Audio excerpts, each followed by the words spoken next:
Looks like a blacksmith here. Don't know what he's doing, but he's looking at me. Some little shops. A nice little shop here selling bits and pieces. And some water. See the bus there, everybody, lots of people sitting on the top of it. Very dangerous, especially the speed these buses go on these roads.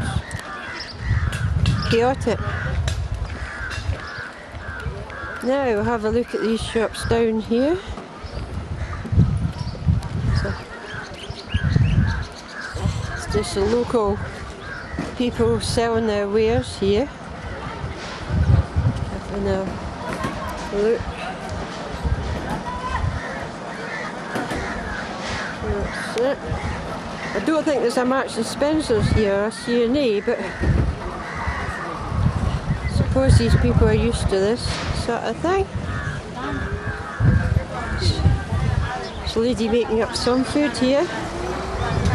Don't know what the food and hygiene people would say about this, but never mind.